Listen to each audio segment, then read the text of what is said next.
Malcolm X, vampire hunter. Malcolm's father, Earl Little, was a pastor who discovered the Klan was made up of vampires. Obvious, they were burning crosses. The sight of something holy make them bleed like the pockets of a pimped out congregation. Ironic, some of those vampires were preachers.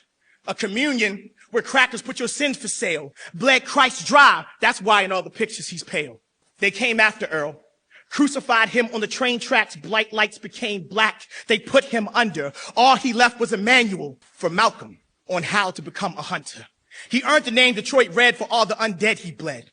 Spent his nights fighting because his home wasn't safe. His friends would ask why he spent his days sharpening wooden table legs. He told them they ain't know what's at stake. In 1946, he was incarcerated for stealing silver. Spent 6 years locked up in prison preparing for his next mission. He had a vision of standing with a nation that would aid him in this war. Sharp like it was daggers in the suits they wore. Saw a country of innocence he had to protect. The Christian cross often betrayed him. So he turned it sideways and it became an X. Perfect for marking the heart on a demon's chest. Saw the Islamic crescent moon as a symbol that he would be a star of the night. Found that sundown towns was just rhetoric for bloodsucker hangouts. Once he was released, it was time to cause some mourning. All through the Mississippi, the demons got tracked. Armed with the Quran and Harlem slang to go on attack. Would yell aloud Akbar to see how they react. Took out Klansmen by the dozens. Learned they wear sheets to keep the sun out.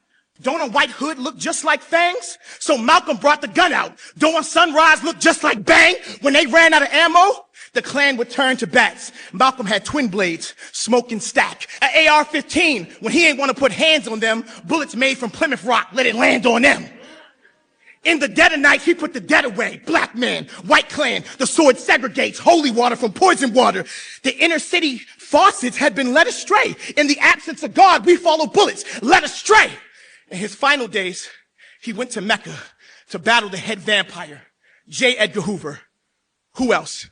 Who sucks more? He died taking him out, pierced his chest, and prejudice came pouring, and all the black children all around the world were safe. Now, sadly, this is a piece of fiction.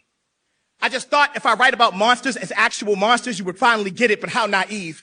In a country that loves the X-Men but hate niggas. We live in times so eerie, I could teach this lore instead of critical race theory. That I could sell this graphic novel to a culture that sees our graphics deaths as novels. I wrote racism as vampires because it is a pathogen that's passed through the blood. But as long as I hold the pen, my heroes won't get dragged through the mud. I will rewrite our history before they do. Make the blues telepathy. Write the news as an enemy. Until I'm put down, I will write how our sons come up.